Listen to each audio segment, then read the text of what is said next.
샘터 가족 여러분, 안녕하십니까? 샘터지기 김덕겸 목사입니다. 오늘은 누가복음 11장 27절부터 36절까지인데요. 오늘 본문에서는 특별히 예수님의 사역의 현장에서 예수님을 통해서 나타나는 여러 가지 이적과 기적을 바라본 많은 사람들이 예수님에게 이르기를 당신을 뵌 태가 참으로 복이 있다라고 인간적인 말을 합니다. 그때 예수님께서 그들을 향해서 참으로 복된 자가 누구냐 그런 말씀을 하셨고요.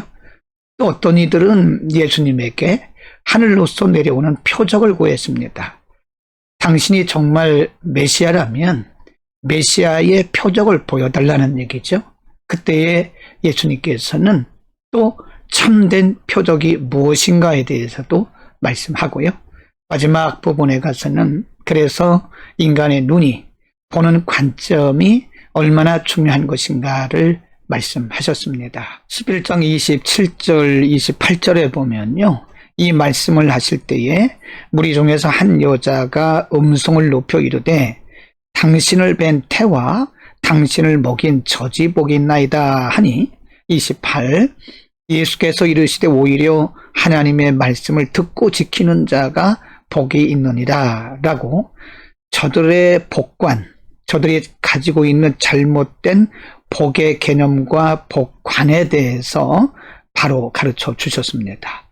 물론 여성이기 때문에 예수님의 그 사역을 보면서 흥분하고 많은 사람들에게 감동을 주는 것을 보고 예수님을 뵈고 예수님을 난 그 여인이 복이 있다고 말했지만 예수님께서는 오히려 하나님의 말씀을 듣고 지키는 자가 복이 있다고 교정해 주셨습니다.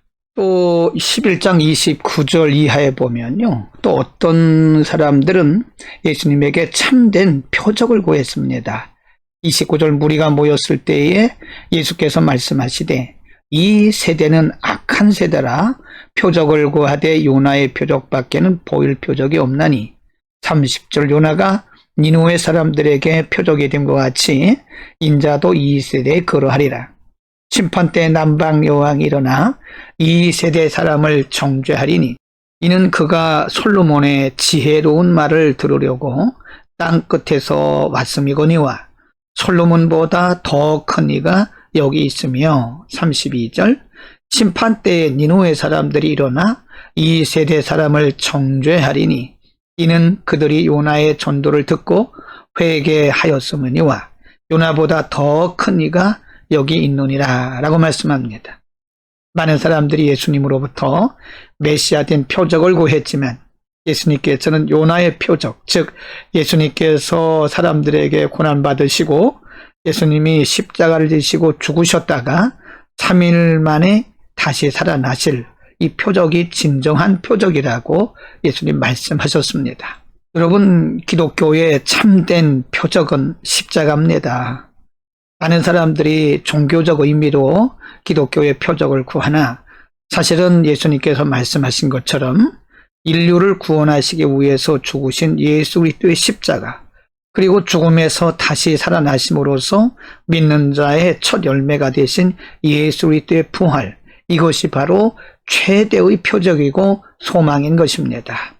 33절 이하에 보면 예수님은 갑자기 앞에 있는 말씀과는 다른 눈에 대한 말씀을 하고 계십니다. 33절 누구든지 등불을 켜서 속에나 말 아래 두지 아니하고 등경 위에 두나니 이는 들어가는 자로 그 빛을 보게 하려 함이라. 34 내 몸의 등불은 눈이라. 내 눈이 성하면 온몸이 밝을 것이요 만일 나쁘면 내 몸도 어두우리라. 그러므로 내 속에 있는 빛이 어둡지 아니한가 보라. 36절입니다. 내 온몸이 밝아 조금도 어두운 데가 없으면 등불의 빛이 너를 비출 때와 같이 온전히 밝으리라 하시니라. 여러분, 예수님께서 왜 갑자기 눈에 대한 말씀을 하셨을까요? 바로 앞에서 언급한 것처럼 사람들의 관점, 예수님을 뵌 태와 낳은 여인이 복이 있다고 말하는 육신적인 관점을 가진 사람들에게 영적인 관점이 필요한 것을 말씀하신 것이고요. 표적을 구하는 사람들에게 요나의 표적, 즉 예수님의 십자가와 죽음, 부활에 대해서 말씀하시면서 여전히 진리에 대해서 눈이 가리워져 있는 그 당시 유대교인들과 일반 이방인들에 대해서 하신 말씀입니다. 여러분, 그때나 지금이나 눈이 몸에 등불인 것이 맞습니다. 보이는 눈을 말하는 것이 아니죠. 영적인 눈을 의미하는 것입니다. 우리가 진리를 통해서, 성령을 통해서 우리의 시각이, 그리고 우리의 눈이, 영적 눈이 밝아지면 세상을 보는 눈이 달라지는 것입니다. 가치관도 달라지는 것이고 여기에 비해서 인생의 방향도 달라지는 것입니다. 그러나 영적인 눈이 어두우면 사실은 맹인과 같은 것이죠. 무엇이 중요하고 무엇이 귀한지, 무엇이 먼저 해야 할 일인지를 분별을 못하게 되는 겁니다. 그럼 우리는 영한, 영적인 눈을 밝혀달라고 기도해야 되고요. 영적인 눈은 말씀과 성령을 통해서 날마다 점진적으로 밝아져 가는 것이고, 또 영적인 눈이 밝아짐으로써 우리 인생에 있어서 삶의 가치관 그리고 방향성이 분명해지는 것입니다. 여러분, 이제 말씀드린 것처럼요, 그래서 우리에게는요 보는 눈이 필요합니다. 듣는 귀도 물론 필요하죠. 깨닫고 보는 눈, 그리고 듣는 귀를 하나님 앞에 구해야 될 것입니다. 우리의 눈이 어두우면 우리는 세상을 바로 볼 수가 없습니다. 우리의 눈이 바로 되지 않으면 우리 인생의 방향성이 바로 될 수가 없습니다. 가치관도 삶의 방향성도 다 그릇되게 되는 것입니다. 이제 말씀드린 것처럼 우리의 영적인 눈은 말씀과 성령을 통해서 밝아지는 것입니다. 말씀을 통해서 세상이 보이기 시작할 것이고, 성령께서 우리에게 주시는 안목을 가지고 세상이 보이게 될 것입니다.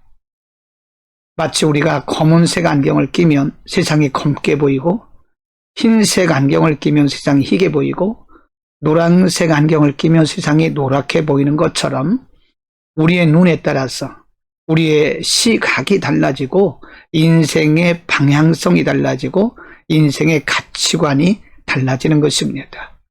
우리가 흔히 말하는 거듭남이라고 하는 것은 바로 이와 같이 우리의 시각, 우리의 가치관, 우리 인생의 방향성이 변화되는 것을 의미하는데요. 그 거듭남, 우리 인생에 있어서 안목의 변화, 가치관의 변화, 방향성의 변화는 사실 말씀과 성령이 아니고는 이루어질 수 없는 것이죠. 말씀과 성령의 충만함을 구해서 우리가 보는 눈을 갖는 복된 우리의 인생이 되고, 오늘도 성경적 관점에서, 성령이 주시는 영적 관점에서 세상을 바라보면서 우리 각자에게 주신 사명을 감당할 수 있기를 축복합니다. 기도하겠습니다. 거룩하신 아버지, 우리의 눈을 밝혀주시기를 원합니다. 우리의 눈이 어두우면 우리 인생도 어두운 것이고, 우리의 눈이 어두우면 우리 인생의 방향이 잘못될 수밖에 없음을 고백합니다.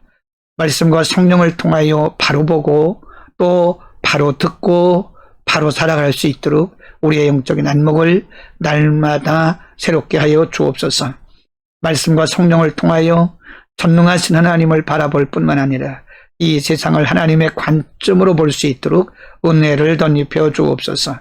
예수 그리스도의 이름으로 기도드립니다. 아멘.